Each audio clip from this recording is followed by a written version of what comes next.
There was something I was going to add after.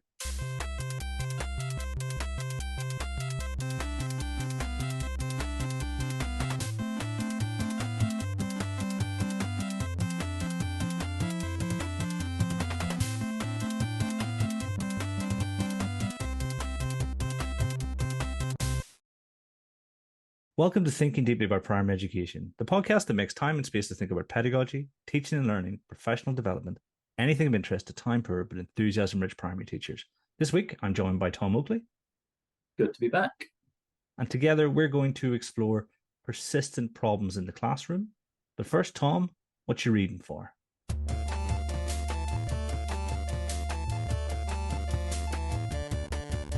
Hey, what you reading for?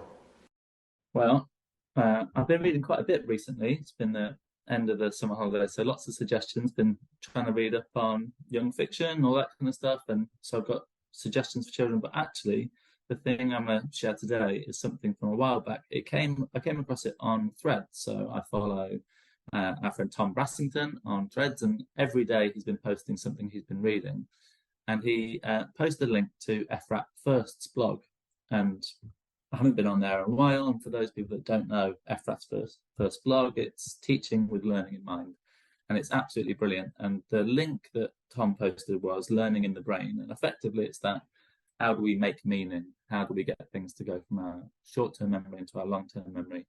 And the other blog post on there that I've been reading recently, and I used in preparation for my presentation at Research Ed Dusseldorf, was prediction in learning as well. So if anybody's unfamiliar with FRAP First's work, her name Efrat, E-F-R-A-T, First, F-U-R-S-T, it's well worth it. The blogs aren't particularly long.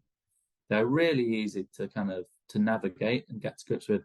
And she's got a really effective way of presenting models of learning with graphic images, whether it be triangles building up to make pyramids or connections, those kind of things. So if anybody's not familiar with FRAP First's work, then I really recommend they check it out.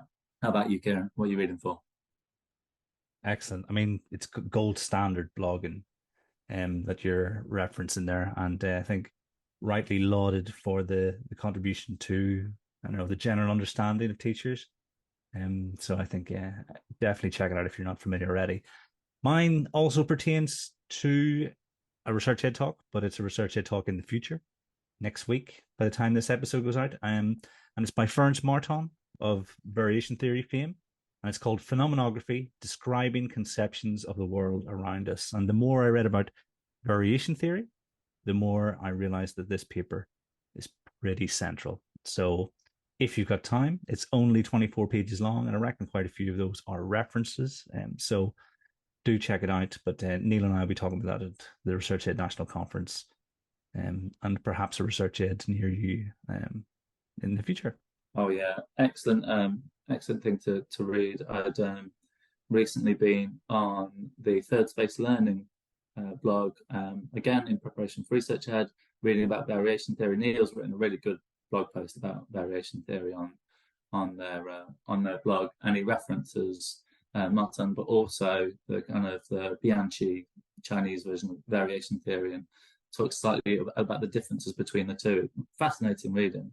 And I think one of the articles I suggested that people read at Research Ed was by Anne Watson and John Mason, and they literally reference Martin right at the very start of that, saying this is where their ideas, their theory, their talk, what they're going to mention in the article comes from. So, yeah, excellent. This week, we're going to chat about persistent classroom problems. It's off the back of a talk, like you say, you gave at Research Ed Deutschland not too long ago. And as I sat there, I think lots of people should hear this. And I'm going to ask Tom as soon as we finished, basically, that will you talk to me about it? And so I've basically got 3 questions that I think will help take us through the journey of your talk without you necessarily just doing the talk for us. So I think it makes sense to start with definitions, with an idea of what we're discussing. What are the 9 common challenges faced by teachers and then perhaps pupils as well? Yeah, absolutely. So, for those people that couldn't be there, so in my talk, I talked a little bit about the type of work I'd done previously. So, for those people who don't know me, I used to be a local authority maths advisor. And as part of that role, I worked with teachers, helping them to understand what are the challenges that they come across every day in the classroom that means that teaching mathematics is particularly difficult, learning mathematics is particularly difficult. And then the work that I did as a maths advisor has really influenced the work I do now as a deputy head teacher working at a school in Paris and Edmonds. And time and time again, I'd ask teachers, whether it be senior leaders, teaching assistants, people working in the classroom, what are the things that make learning difficult for children in this subject area? And I would keep a log of these, right? Like I'd go in, I'd write them down because I want to prepare generally for the role. And I also wanted to be able to, when I go from school to school, point people in the direction where people have tackled these problems or they've got solutions to these problems so we can share best practice. Or when I came across research papers, I could point them to them. So I'll get straight to it. What were the things that teachers most commonly said? These are a challenge for me, my colleagues, and they have an impact on students' learning. You'll see there's some overlap between them. But the first was that they often came across children who didn't understand concepts within the curriculum for their year group. Now, we're all familiar with this. We have children in our class. We have a wide range of attainment. I want to teach year 3, whatever it is, but there are some children in my year 3 class who aren't ready for that learning yet. And as we know, the best practice is to make sure that we teach the children what they need next. So if there's a wide range of attainment, then some children might need something different to the rest of the class, or I might need to do something like pre-teaching to bring those children up to speed, and time is really limited. So that was the first, that there are some children in the class who aren't ready for the content that we want to teach. The next was that there are children in the class who are meant to be on track for their learning, but they've forgotten what has been taught to them previously. And I think whenever I go to a conference or I listen to blogs, one of the most common things that education researchers come up with, and this often gets like a chuckle from teachers in the room, is, you know, that time when you teach children something and you think they've got it, and 2 weeks later you ask them to remember it and they don't. They had it in the moment, but they don't have it now. And this happens, you know, specifically in English, math, and science. We see it all of the time. You know, the children have been taught this information, but they don't seem to have retained it. So big persistent problem. Not only does it affect what we want to teach, but all of those references we want to make back to their prior learning. When we say, do you remember that thing we learned in the children look at you blankly and like, right, do I now have to reteach that thing before I teach this thing? So that was number 2. The third one is that the children don't yet understand or use the relevant vocabulary. You know, so this particularly pertains to things like if we are teaching definitions, or we are trying to get children to generalize or use the properties of something. And we see this all the time, don't we? Children muddling up terms like factor and multiple. And it's either that they don't know the meanings of those words, or they don't know how to use those words, or they can't clearly distinguish the difference between those words. And that really affects the way that they take on what we're teaching them when we use those words. So of those 3 so far, I think, Kieran, I think there'll be lots of teachers nodding at home, right? Like, you know, there are children who aren't they aren't in the year group. They've forgotten what they learned previously, or they just don't have the words yet to communicate. Does that ring true with your kind of experience of these kind of things? Yeah, I mean, in particular, not remembering things. Yeah, I must have spent longer than I care to remember. The point where, you know, we were racing from level 1 to 5, and really, it was performative, wasn't it? But I used to bang my head against the wall whenever we did the whatever, I can't remember the name of the assessments we did. There used to be optional QCAs at one point. Yeah, that kind of stuff. Yeah, absolutely. Like, no, what have I done all year? Yeah, so 100%. And yeah, I think everybody's going to be nodding along, to be honest, because there's a lot. You know, when you say persistent, I find it hard to imagine many situations where it wasn't the vast majority of pupils in your class who were conforming to these behaviors. Yeah, absolutely. And I don't think these are particularly confined to maths, right? You know, like I was a maths advisor, and the majority of the work that I've done in the last 12, 13 years has all been maths focused in the primary level. But you could probably point these things out in most subject areas, you know, particularly in some things that you don't teach that frequently. You know, we're coming around to teaching, it's autumn term, we're coming around to teaching children about plants and animals again in science. So we've done this with, lots of year groups have started with this again, and children they might not remember it. So you're like, okay, how far back do I go? Or I'm using the word invertebrate. And the children are looking at me like they've never heard it before. Okay, I need to address that. So yeah, persistent problems, probably not just in maths, but they do affect the way that we present the information and the children make sense of it. So yeah, the next ones on my list is more about the children's behaviors or how we get them attuned to what we're doing in class. So this one came up a lot when I was talking to teachers. Children don't always pay attention to, quote unquote, the important bits of the input or the instructions that we're given, or that children can follow steps like the steps to success, or they can replicate the examples we've been given. But the moment it comes to them applying those things, that's when they fall short. And they might be rooted in the motivational behavioral things. And the one that kind of goes with that is that there are always teachers who will point out that there are some children in the class who would rather be anywhere else. They're at school because they have to be at school.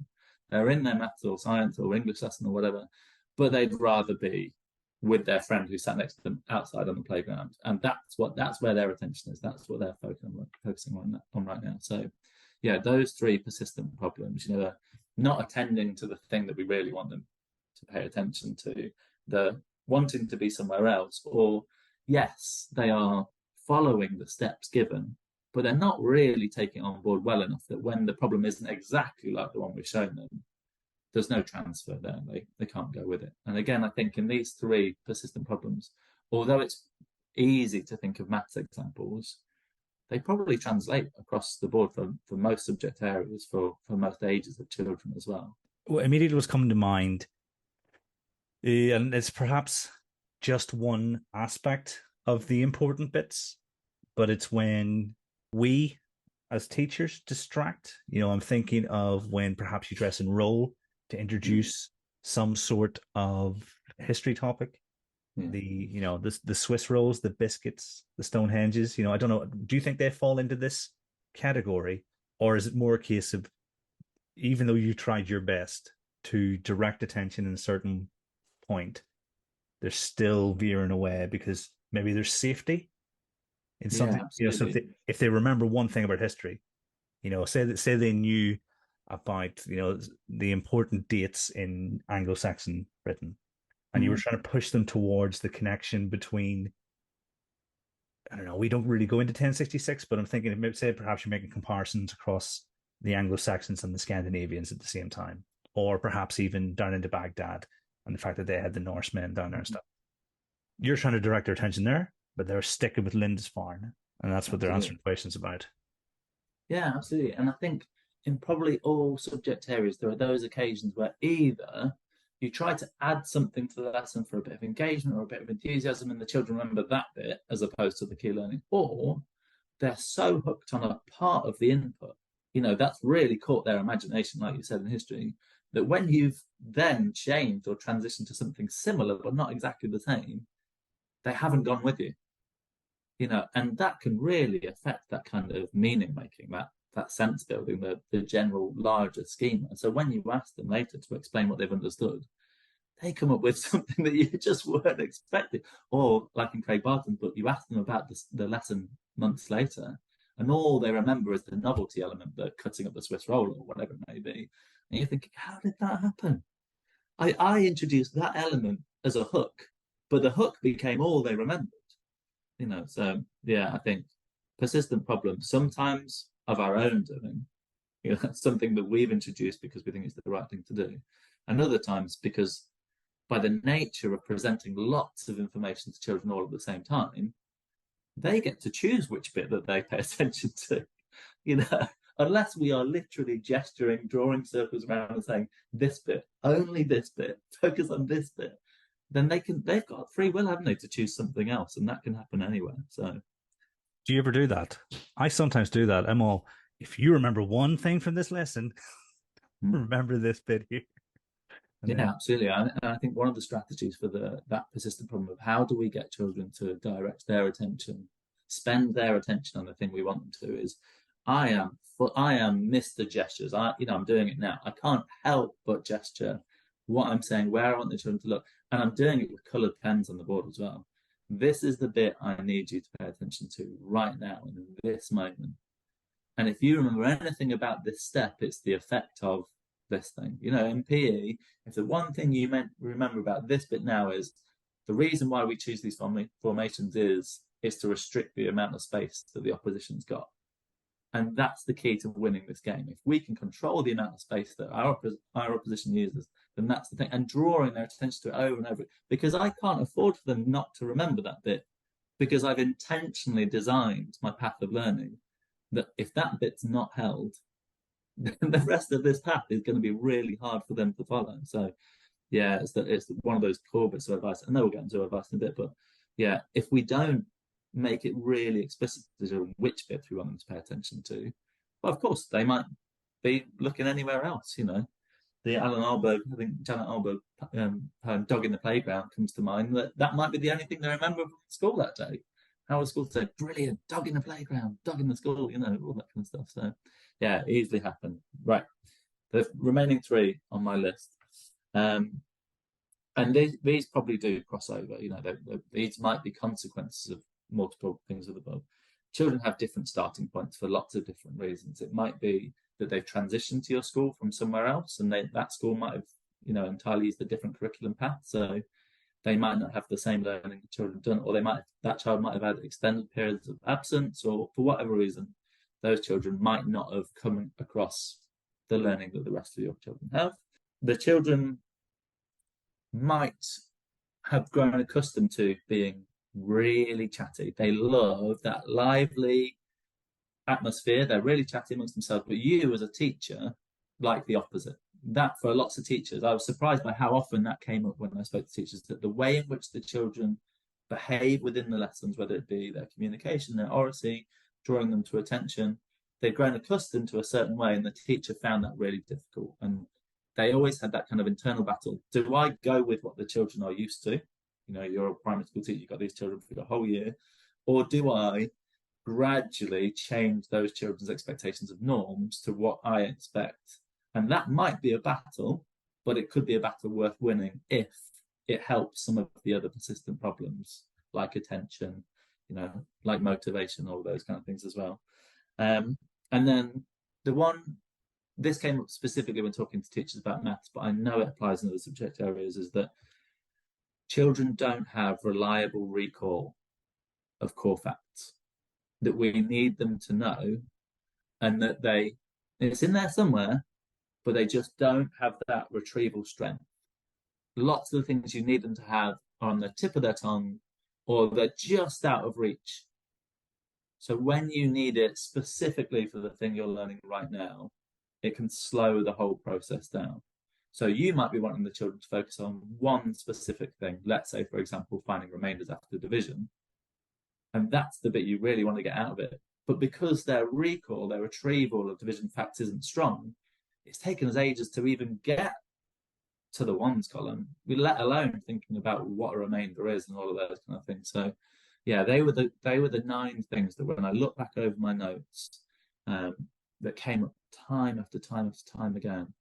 And I think the thing that was reassuring is that once I went from school to school to school to school, these were consistent things. These are things that teachers from early year to year 6 were telling me. These were teachers with terms worth of experience to decades worth of experience were saying time and time and time again.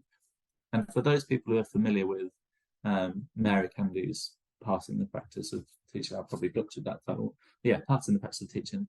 They relate very strongly to the kind of 5 persistent problems that Mary Candy says that in initial teacher training we need to make our trainee teachers very aware of. These things are going to be, occurrent throughout your career. You're gonna come across these things. You need to be aware that these things can happen unless you're mindful of them. So yeah, I started the talk going through those 9 things in a lot less time than we've just been through now. But I flashed them up and said that when we're talking about persistent problems in the classroom, we need to make it really clear that the things that we find challenging that affect the rate in which we teach, the rate in which children learn, the quality in which the children acquire that learning, they can be affected by lots of different things. And often these relate to attitudinal things, behavioral things, but also one thing that kind of correlates between lots of them is prior knowledge. If those children don't have that prerequisite knowledge you'd wish for them to have at this stage, what you intend to teach them can be really hard going. So yeah, that's how the talk started. And I said, if you are experiencing some of these, at least be, secure in the knowledge that you're not alone. So what we went on to then talk about is how we can utilize some evidence-informed strategies to address them, or at least to try and tackle them. Those last three, I don't know. I don't want to put any prejudice. I mean, obviously, I think probably everything we say has prejudice attached to it, but mobility within an academic year, or even just within primary, preference for consistency, and an absence of core facts. They feel like they're exacerbated or perhaps more prevalent in areas of high socioeconomic deprivation. Of those 9, those 3 feel like the ones that are, is endemic the right word? Yeah, and when I did a project, that unfortunately was curtailed a bit by COVID, that was particularly focusing on improving the outcomes of disadvantaged children. In Cambridge is a big challenge. We want to make sure that those children have as good a chance as anybody to make good progress. But in Cambridge, the gap's wide between disadvantaged and non-disadvantaged children, so it's why I want to focus on. But when we spoke to those teachers at the start of that project, those 3 things came up in almost every single school. And I don't know if it's because those children already come to school with so much baggage, or, if they are prioritizing thinking about other things, if they aren't getting as much support on some of those things at home, or if it's just a combination of those things, that these last students, they might be a cocktail of things that those children in that kind of situation are maybe more susceptible to. But yeah, nail on the head. Those children might find those things particularly challenging. And in the school I'm working at now, we see that a lot. I mean, I know quite a few teachers who decided that whatever strategy that their children's school had in place for learning multiplication tables wasn't effective.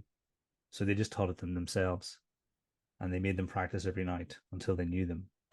That's the kind of thing that perhaps doesn't happen sometimes. And then obviously the mobility thing, I think it's more complex than I could possibly articulate. But yeah, I think it's, I mean, all 9 of them, are exacerbated by disadvantage, but those in particular seem to be almost intertwined. Yeah, and I think when I try and help teachers understand what this really looks like, what the implications are for the teacher to think about, we can really break it down to kind of in 3 things. Some children, for various reasons, find the content that we want to teach them right now particularly difficult to make sense of. Making sense of it's really hard to do. Developing really good storage strength and retrieval strength is really hard to do, and actively takes hard work on behalf of the learner. So the child has to be invested, but they also have to have the opportunity to think long and hard about these things. And then the third way to think about it is our challenge as the teacher is to reach into those minds of the children and find out how they've made sense of the things that they've learned, how they have built this into their existing understanding of the concept, or added it to their mental model, if you will. And when you think about it from that point, some children find it hard to relate to or to make sense of. Some children find the process of making sense of it difficult to do for various reasons, and us finding it hard to figure out what they know. If we can find a way of teaching that solves those problems, makes it easier for children to learn, gives them opportunity to think hard without putting them off, that motivates them to keep going, and reveals their understanding, then we are so much closer to that ideal goal of us developing their understanding of the concepts, processes, procedures we want them to understand and build as they go through school. So if we can find strategies, tools, techniques that tackle those persistent problems, we're doing something right. It sounds pretty bleak, but having seen the talk, I know that it's not necessarily. that bleak. What can we do to overcome these challenges? Yeah, so the kind of the light that shines in this that really helps is that in the last, I'd say, 7 to 8 years, we've seen a real growth in writing, accessible educational writing aimed at the teacher, that says how we can make learning a little bit easier, how we can make thinking deeply, not a better phrase, maybe, I don't know if there is a better phrase, and understanding what children have made sense of easier. And I pinpointed some great sources of writing that make some otherwise opaque academic writing easier. So lots of people will be familiar with the writing of Craig Barton. Craig Barton has tried his absolute hardest to weigh up decades of research writing and think about what the implications are for practice. So I'm not suggesting that all teachers go out, buy Craig's book and read them through. They are hefty tomes. But if there's something you want to read in, exacting detail, then Craig's website, Craig's podcasts, they're good places to go to start. And one of the things that comes up in Craig's teaching time and time again is the idea of how we can intentionally use sequences of examples to help children notice the structure of the mathematics that we're teaching, comment on the structure of the mathematics what they've noticed, and then articulate what they anticipate that means in terms of a generalization or an application. And in his more recent book, he talks about what would that look like when we reflect on something. So the classic, what have I noticed about? Then what we've checked, I would say we've followed the steps that we know, those small steps, and we've broken it down. We can then make some sort of prediction. We can then make an assumption about what that application might look like. And then we can go through and then explain how that's gone. And there's some really great research underpinning Craig's writing there. And it comes up in the writing of Mark McCourt in Teaching for Mastery. It comes up in the writing of Michael Pershins, Teaching Math with Examples. It comes up in Ollie Lovell's writing, and we see it outside of maths as well. We see it in the blogs of Tom Sherrington. So the one thing that I shone a light on for a lot of the teachers in the room at Research Ed Dusseldorf is that if you recognize that you have some of these persistent challenges and you just hone in on one of them, there are places to go. And there are strategies that we can look at, that we can at least think about applying to our practice to make some of these challenges less challenging. So yeah, that's the way that I started. And I went a little bit further and suggested that some of the strategies that teachers might choose to use is variation. And again, I know this is something that has been blogged about in lots of detail, but there are still tons of teachers who don't really understand what variation theory is. So I talked a little bit about what variation theory is and the implications for when we introduce a concept or a procedure by highlighting similarities, making differences so those similarities are easier to discern, and talking about boundary conditions. So we know how far the extent to which this definition or generalization can go before it's no longer that thing that we're learning about. So I talked about variation as one of the tools that we can use to make learning a little bit easier without entirely removing cognitive load. Again, at Research Ed, we had fantastic talks throughout the day. But one of the common themes was, yes, we're aware that learning can be cognitively demanding, but the aim isn't to remove the cognitive demand, it's to optimize it. So yeah, we want to make the learning easier by relating it to what the children notice, what they know, and how this links to what they've done previously. So for teachers who aren't yet familiar with variation theory and some of its applications within maths, that was the first place at which I directed teachers to start thinking about. And I shared some of the research and reading and accessible things. And again, Neil Armand's blog, it's been recommended by Peps McRae in his snacks for those people that subscribe. So it must be pretty good. Neil's written it and Peps recommends it. So it must be a great place for people to start. Well, this is why me and Neil are doing a talk together. I've got a bring him back down to earth. You know, he started getting ideas above his station. So sort of put the chains on him. I mean, with variation theory, I spend a lot of time talking about how it's a luxury piece of our pedagogy, you know, in terms of when I'm not teaching well, there are other things I can focus on which will give me more impact in the classroom for less sort of cognitive effort, although they will still require effort. Where do you sit on that continuum? Variation theory requires a really good understanding from the teacher of what we're varying and why we would choose to present something with varied examples. So for those teachers who recognize that something is difficult for children to comprehend, either because the steps involved are so great that we're going to need several lessons for this anyway, or there's something they've taught time and time again, you know, oh gosh, year 3, learning to tell the time, or year 4, negative numbers or whatever. They always find that difficult. In those topics, if you are not carefully varying your examples or your context in which you're presenting your examples, you probably are setting those children up for a slight fall, in the sense that you're making it harder for them to understand what these steps are. So when you progress to your next learning objective, learning intention, whatever you call it, you are hoping the children have carried that with them. And if they haven't, they're going to find each consecutive step harder to go. In those cases, variation theory can be a great friend, right? Because there are always going to be those children who, let's take an example outside of maths, for example. There are always going to be those children who aren't sure where to place an apostrophe.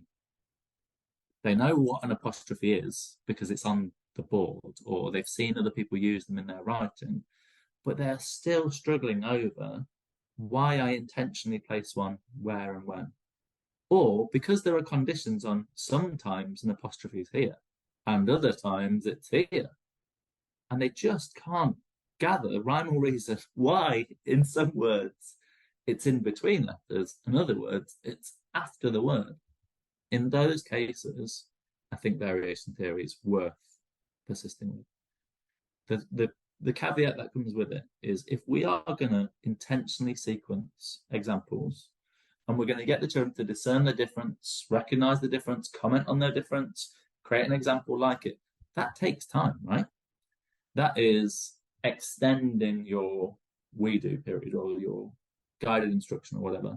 So it's got to be worthwhile. And like you said, there are other techniques and strategies that can get to that same outcome that might be quicker, might require less cognitive effort from the child. They might increase the pace of our lesson, and we might get on to the application sooner. So it's a really pertinent thing to think about. When is the time to do this? And if you are a novice teacher, you're new to teaching and you haven't taught, or you've changed your group and you haven't taught these things before, there are clues out there as to which things children find difficult to pick up. You can talk to previous teachers, you can look at your assessment spreadsheets or whatever, and you can see those things that aren't all green. You look at your heat maps and see where those challenging learning objectives are, and you can think, hold on a second, is this a position in which variation theory might really help me out? Is this one of those small steps that really isn't that small? We need to go slow now to go fast later. And I think that's where I sit on it. Variation theory isn't something that is worth applying every day because the opportunity cost can potentially be too high. But it's one of those things that when applied well can really pay dividend later. So that when the children are presented with a situation that's not exactly like they've seen, they've formed enough of a generalization that they can make an educated guess, and they can back up their reason why they've placed their apostrophe where they have, or why they haven't exchanged in the tens column and they've done something different instead, for example. Yeah, so I mean, those big ideas, persistently troublesome, I think, feels like variation theory and threshold concepts. I'm pretty sure Meyer and Land have been referenced in the variation literature quite a bit. Feels like that's almost your point. You think actually this is something that's going to really change how people see the world, or certainly how they see the discipline. let's go for it there. I like that. I think that's yeah, because I'd love to use it every day, but I've only got what 2.5 hours to plan. So Yeah, and I think the thing is that variation theory on its own can't be achieved through a worksheet, and it can't be achieved through just throwing up 3 questions in a row and assuming the children are going to discern the difference. I think for those teachers who have become senior leaders or middle leaders, and you've done book looks and you've talked to children about their learning, you might ask them about consecutive questions and say, what do you notice about those 2 questions? What do they have in common? What does that make you think about this? And children might not have gone into that level of detail because they were presented with those 4 or 5 questions in a row without really having the prompts to go, oh, hold on a second, there's an intentional reason why my teacher's followed up that with that. So actually, my answer to question 6, for example, can't be that, because the question's almost identical to question 5, but my answers are so different. And I think we have to bear in mind that variation theory, like lots of the other things I talked about, it's not a silver bullet. It's not a medicine that works for every illness kind of thing. It's something that has to be done really intentionally, and we have to draw the children's attention to some of these things. One of the things that I often think suggest to teachers is that although there's lots of utility in the question, what do you notice? The goal is sometimes too wide. And it might be better to ask, what do you notice about? So that we can help them discern, actually, the thing I need them to be thinking about right now is this part over here. And for anyone who's ever taught early years, Key Stage 1, and you've just asked the question, what do you notice, without any context, the answers you can get back can be anything. You've just presented 2 lovely works examples on the board. You ask the children, what have you noticed? And the first response is, you're wearing different glasses today. All right, yeah, you've noticed it, but now our next 5 minutes is not going to be about what I want it to be about. So yeah, I think a worksheet alone isn't going to do it. We have to be really intentional about it, and we have to make the effort to draw children's attention to likeness, or where likeness might have occurred, so that they can make those connections. without fail, every time I'm teaching an unfamiliar reception class or nursery class, the question, what do you notice, will be met with, you're bald. It's noticeable, Kieran. If you are 4 or 5, it's noticeable. So yeah, you've got to be really specific with what you want them to comment on. So we got variation theory. Mm-hmm. What other possible ways can we overcome these persistent problems? Right. So one of the things that we can do to engage children with thinking deeply about their learning and thinking about how it relates to what they've learned previously is to utilize prediction in the classroom. Earlier in the academic year, I'd talked at a MathConf event, and I talked about my preferred way of teaching children to read the time. And this is a really good example where asking questions which require children to predict what will happen when we make a specific change can be really powerful. And again, I made reference to Efrat First's blog in this, because the key thing about prediction is that as humans, we are predicting all the time. All the time. And it's how we can make sense of the world. And when we predict something that doesn't come true, if we then think hard about why that outcome was different to what we expected, we are forcing ourselves to question our existing schema, our existing understanding of that concept, that notion, that idea. Yeah. So again, we're thinking about teaching early years or Key Stage 1, and the children understand very limited amounts about gravity. The idea that there is something pulling us down, because we're doing a unit about pulls and pushes, and we're not all floating off in space. And the children might be thinking that if you let anything go, it's going to drop. Whatever that thing is, you let it go, it's going to fall down. But for children with previous experience of helium balloons, they know that's not always the case.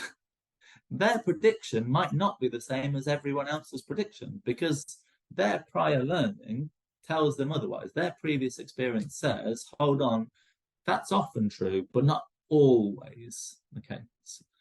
And I think that prediction is often underused in our teaching, but it can be a really highly powerful hinge question, or at least something that can be used as a formative learning strategy for the teacher to gather, are these children on the same track as me? I've got 29 children in this class. 27 have predicted them that after the clock says 9:59, it's going to say 10:00. But I've got this group of children over here who are fully expecting it to say 9:60. If I don't ask that prediction question, I might not find that out. And then if the children are really confident, I know you've talked before about weighted multiple choice questions, that kind of, if they're really confident their prediction's going to be true and they find it's not, then the hypercorrection effect, something I know has been talked about in the podcast before, can come into play. They think, oh, hold on a second, I'm never going to forget that now. And for people who aren't familiar with that hypercorrection effect, if you've ever been at a pub quiz and you've been the person on the team that says, no, the capital city of Australia is definitely Sydney, and everyone on your table is against you, and you write it down anyway. And then it turns out it's not, and you're like, oh, God. You never forget it because you remember that kind of how adamant you were and that you were proved otherwise.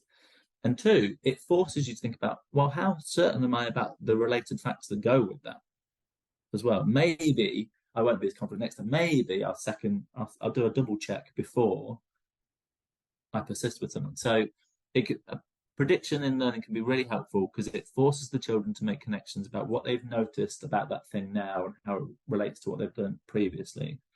And it also acts as a brilliant checking for understanding tool for the teacher.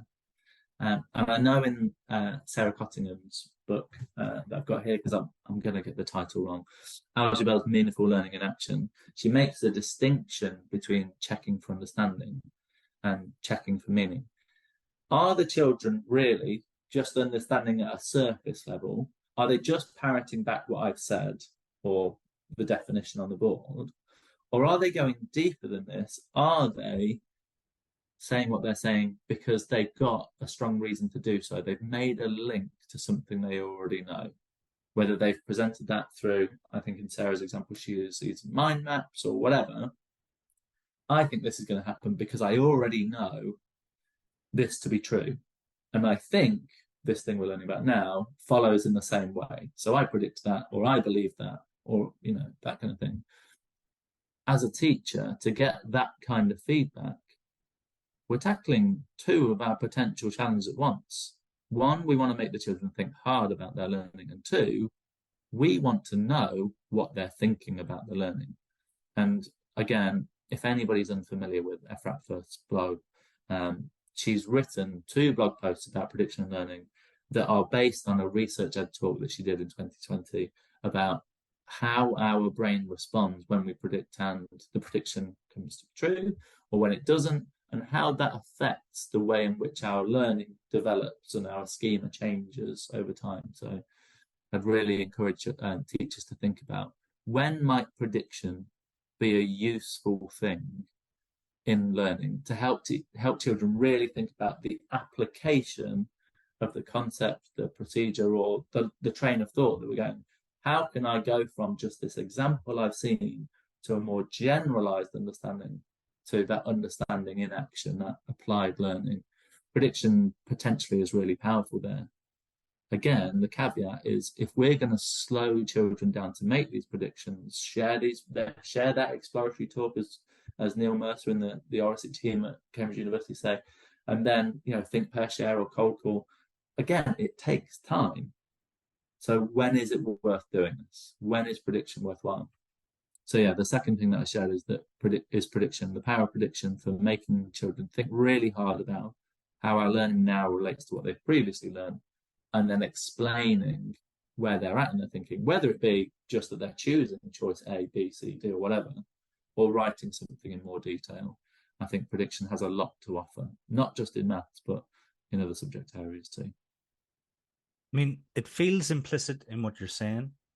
Is prediction on its own sufficient, or do the actions of the teacher when they take on that information you talked about, Does that come up in the literature? It's how we then act on this information, or do you think that psychological phenomenon is sufficient on its own? I think, again, prediction's particularly useful in an intentional sequence of problems. And it's really useful if you're asking them to predict, and there are future questions that follow, right? So if we were asking that question about what comes next on the clock after 9:59, and then the children realize that it's not 9:60, it's 10 o'clock because, and then I ask more questions where the same thing happens. I'm changing the number of hours, but I'm repeating the 59. So I now have an opportunity for the children to do something with the information they've received. And again, it all links to the research that exists about feedback, immediate feedback, actionable feedback, and opportunity to act on feedback. Prediction provides an opportunity for that child to receive immediately actionable, specific feedback. And we know the power that feedback can have when presented in the right way, in an actionable way. And if any teachers are thinking about marking, starting that new school year, how do I reduce the workload that comes with marking? The more and more you can give that immediate, actionable, specific feedback in the lesson, you're going to see not only impact on your workload, but on the children's rate at which they make sense of their learning too.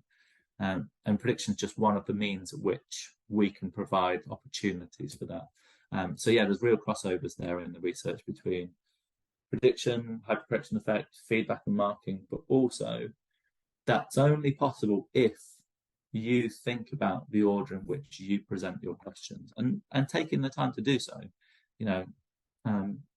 I'm sure whenever anybody thinks about those kind of really important formative assessment questions, those hinge questions, in their mind, they're thinking about the what ifs.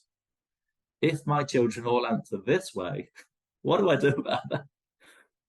And if they answer this way, what do I do about it? And if I've got a split, right? If I've got some of my class thinking it's one thing and some of my class thinking it's another.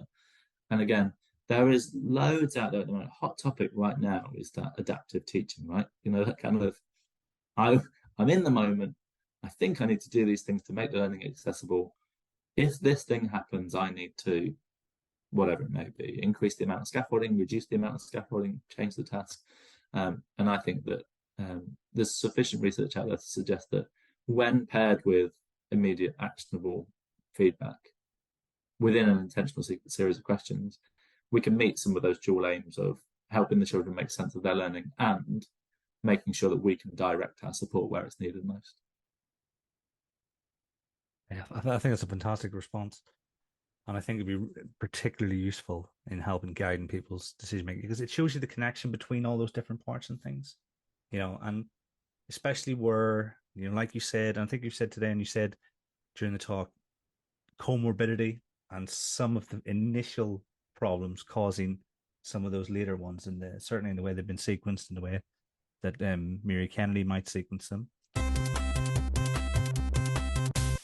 And I think this third one, the third one's self-explanation. I know you've heard Michael Persson on talking at length about self-explanation. Self-explanation, I think, comes into the other two, right? We are wanting the children to do that really important meaning making. We want not only good storage strength, really strong understanding of this idea, but we want to develop good retrieval strength too. We want the children to make really sound understanding of what they're learning right now, and we want it to be easy enough to remember and apply later. And in Michael Persson's episode and in webinars he's done for Lumen and other places, and I know in the past that Bethany Riddle-Johnson's been mentioned on the podcast before. In lots of research, there's lots of promising things that go back to like research from the late 70s, early 80s that says children make sense of what they're taking on board by explaining how it relates to what they already know. So self-explanation from the teacher's point of view is, how do I help teachers how do I help children get better at explaining to themselves how this learning relates to what they already understand? So variation provides us opportunities to do that because we do the noticing, the similarities, talking on that. Prediction helps us to do that as well. And in maths, there is a lot of opportunity for self-explanation under reasoning and problem solving. Yeah, so when we think beyond fluency and we think about the general understanding of a mathematical concept, process, idea, and the utility of that, how far is this procedure, this method applicable beyond just the examples my teacher's shown me now? And there is enough research now that says that this is something that we should be talking about. Like, no one's saying that this has a huge impact on children's learning by giving over time for this. The research says it has a moderate impact, and lots of things have moderate impact on children's learning. But if this is what is going on in our brain, if we are self-explaining how this experience, this concept relates to what we know, and we can help children get better at that, we're effectively introducing routines that support the long-term retrieval and transfer of our learning. So I think I said in the talk that self-explanation is one of those things that we often don't give enough time to in our maths lessons. And if we look through our maths exercise books, we might not see a lot of it at all. And in my own practice, before becoming an advisor and before working overseas, it would be frequently commented that my maths books looked different to other people's maths books. And I don't necessarily know that, I don't think I was aware of the term self-explanation. But I was always adamant that my classes, and I predominantly taught Key Stage 2 and Upper Key Stage 2, I was adamant that my children would have the opportunity to explain to themselves what they've taken away from today's lesson, how it links to previous lessons, and how it might be useful in the future. So I might put self-explanation prompts up on the board, highly scaffolded self-explanation prompts up on the board that might say, how does your learning today about prime factors relate to your earlier understanding of factorization? Use the following words. Here are 2 suggested sentence stems. And I would give over maybe 5 or so minutes in the lesson for children to do so. And on those particularly tricky ones, I might give the children time to do that exploratory thinking on their whiteboard, sounding out time with their partner next to them, just so they can hear their idea out loud and then go back to their whiteboard and make those corrections. Have that table discussion and then put it in their books. And with older children, it's a routine that if you give over enough time is well worth persisting with, because it's not only metacognition, I'm thinking about my thinking and how it relates, but it's also understanding that maths in this instance is a subject of communication. I'm solving these problems for a reason, or I'm presenting this thing in a way that's actionable. I'm looking for a generalization so that in the future, when I come across similar problems that aren't exactly the same, I've got a toolkit. And again, it's one of those things that takes time. It's worth doing. And I think you need to try doing it as a teacher too, right? If you're going to teach what a factor is, have a go at writing down your definition and how you might explain that with examples and what your non-examples might be. It's not easy, right? And unless it's something that we practice regularly, children might find it tricky to do. And I know that the year 4s, 5s and 6s that I did with this time and time again probably weren't getting proficient at this in the way that I wanted them to until Christmas time, February time. But having frequent opportunity, modeling good practice, sticking them under the visualizer, talking about it, those kind of things, it really pays dividends. And I often found that I'd have teachers of the next year group come back to me and go, gosh, your class really understand the difference between area and perimeter, or your past class really know what factorization means, and they can tell me what it doesn't mean as well. And it's those things, again, I particularly used it when I knew it might be something that's not necessarily easy to describe first time round, but it's worth persisting with because it's going to be useful later.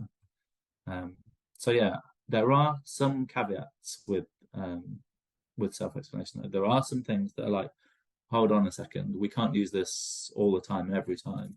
And there's been some meta-analyses on self-explanation. Again, Bethany Rittell-Johnson's written tons about this, and I think self-explanation came up in the Dunlosky, and I'm gonna forget the name of the paper from 2013. Dunlosky, Rawson, Willingham and others, 2013, improving students' learning with effective learning, improving students' learning with effective learning techniques. Their second recommendation was self-explanation. Now, and that paper's from 10 years ago, and their recommendation for using a highlighter for important information has since been debunked as a thing we shouldn't really do.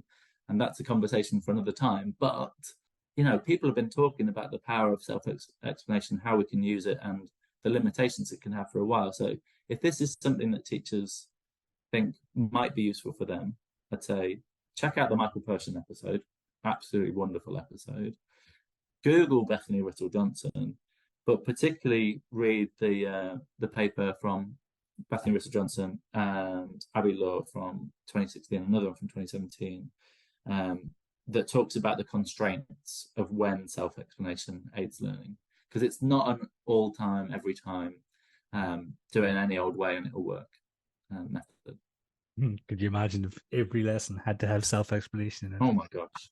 That's the wrong kind of cutting through. Because you said you think it's going to be the next evidence-informed explosion. Do you reckon it's got the legs? I think it's one of those things that it could be taken on board like retrieval practice if teachers see the application and see the benefits when they look back. When you reflect on your practice at the end of a term, end of a year, and you go, how did I make that learning stick? I think with enough effort and enough opportunity for children to get good at it, it's one of those things that could potentially compound over time. Imagine you started bringing in even basic self-explanation, non-written, that verbal self-explanation in year 1 and year 2, and your children were starting to record those in year 3 with sentence stems and all those kind of things. If that persisted through your school by year 4, 5, and 6, how eloquent could your children be when it comes to definitions, to proofs, to all of those kind of... It's got legs if you persist, I think. And again, if you use it in the right ways, in very briefly, the four recommendations that come out of the papers for self-explanation: scaffold high quality explanations, explicitly teach with examples and the key vocabulary, show what good explanations look like and give children opportunity to comment on them or write their own. Design self-explanation prompts that don't sacrifice attention to important information within the lesson. If I'm only getting the children to self-explain about something, but that's not everything I need them to think about in this lesson, there's a good chance that they're going to take their eye off that other thing as well. So don't design prompts that only focus on part of the key learning in that lesson. These next two, I think, happen quite a bit in a lot of published math schemes anyway. Prompt learners to explain correct information, why it's correct. That we see that quite a lot. And prompt learners to explain why common misconceptions are incorrect. And I think those kind of things, we might see those, they exist in things like White Rose, they exist in things like the Inspire scheme and Power Maths and other things too. They're already happening. It's the bit where children write decent explanations without waffling and without going into extraneous detail and going into tangents. And I think that needs to be taught really well. But that isn't just a maths thing. That's a writing. That's a writing thing. What's my point right now? How can I explain that point in sufficient detail without going off tangent? And can I provide a sound example or series of examples that mean these are conditions in which I think this works? And again, the Michael Persson webinar talk that he did for Lumen, the Loughborough University, he talks about to doing that and crafting that and doing it with children in different year groups. So if anyone's really wanting to geek out about self-explanation, then I've given you a few suggested avenues to go down. The easiest to start with might be listening to Michael on the podcast, watching his Lumen webinar. And if you're really taken with it, then follow it up with those research papers, the Donofsky, the Rittall Johnson, and think about what that means in your practice. I'd love someone to be like the next Kate Jones in retrieval practice and make this into an easily accessible guide for schools and those kind of things. I'd love that to happen. I'd love that drive to happen in education. Will it happen? I don't know. I'd like to think so.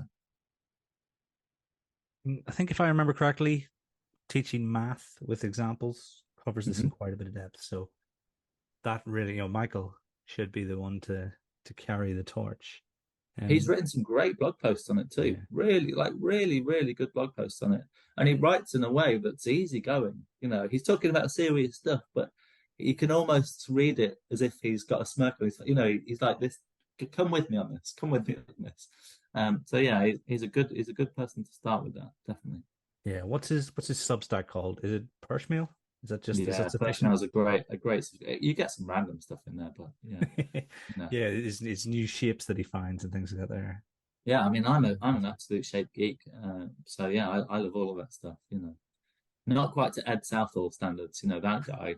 I've listened to him talk about shapes and where they get the names from and random shapes and those kind of things. But yeah, I think him and Michael Persian would really get on in a niche conversation about shapes that you never really encounter, but they exist.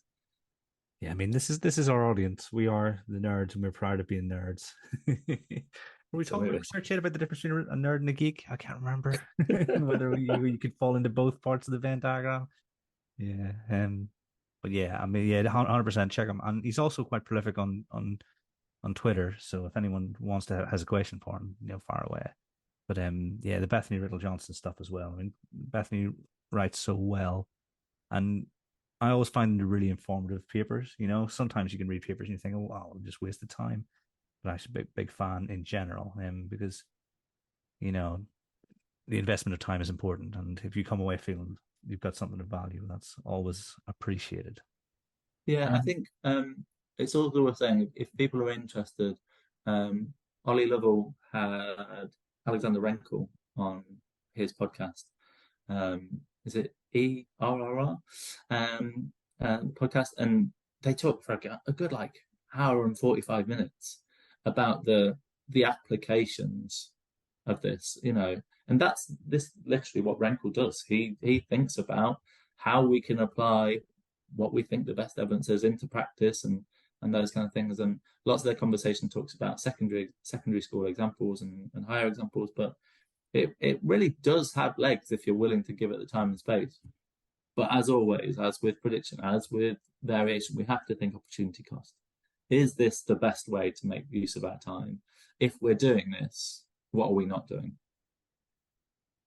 yeah, I think that's a perfect way to sum it up because you've got this potential big gains, but potential big time investment too, particularly in the training of both staff and pupils. So I think that's a really nice way to round it off because, you know, it's about identifying which of these problems are most persistent, most troubling for you, and then what are our options in addressing those. And then I think over an extended period of time, getting to the point where you feel like you're addressing most of them pretty consistently. And I suppose that equates to good learning, I think. Yeah, and literally that was my role as an advisor, was to help teachers think about their range of persistent problems, identify one, think about the causes of those problems and which ones that we can influence and how we can do something about it. And then over a sustained period of time, think about putting something in place that might have a measurable, noticeable difference. And as always, if I'm bringing something in, I'm taking something out. There's only so many hours, minutes in a lesson. There's only so many hours in a day. I can't squeeze all these things as well as everything else. Otherwise, that 50-minute maths lesson has now become a 2-hour 50 maths lesson. And the children got tons out of it, but it's tons out of something particularly small that may not have great benefits later. So, yeah, if you have some of these persistent problems that we thought about and one of those ideas makes sense to you, then dedicate time to it. It will be worth doing if you can really think about when, where, how to put it in. And if you have questions about it, then get in touch. Like you said, Michael Person's out there, great person to go to. FRAT First, great blog to read. And I think almost everybody I've mentioned today is on social media. I don't think I could have ever predicted how helpful the education community can be on social media for answering those really niche questions. If you find the right person to ask a niche question to, you can get an absolute goldmine of information, or at the very least, they can point you in the direction of something to read or someone else to speak to. So reach out. Nice. And obviously, Tom, you're on both Twitter and it sounds like you're on Threads too. Yeah, you were trying to convince me that Threads was somewhere I should spend my Well, time. it's one of those things, isn't it? I mean, I'm I'm hesitant to call it Twitter now because X is so different from the Twitter I signed up to. You know, I will see as many adverts as I'll see useful posts and all of those kind of things as well. And there are those times when what started off as a well-meaning debate can end up in a bit of a back and forth that can get a bit out of hand. Whereas my experience on Thread so far has been largely pleasant.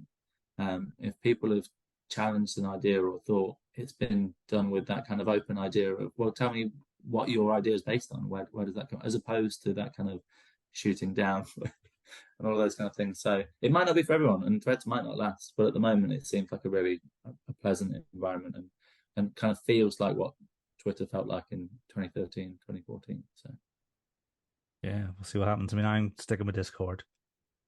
It's great. And I imagine that most people who listen are signed up to the Dappy Discord. And if they're not, then they really should, because what an amazing community you've got there, Kieran. Like, you know, there is never a question too niche. There is never a tangent too obscure that someone won't come and come to your aid and answer those kind of things. It is amazing. I think in terms of that kind of reaching out and helping, I think the Tadapi Discord's unbelievable.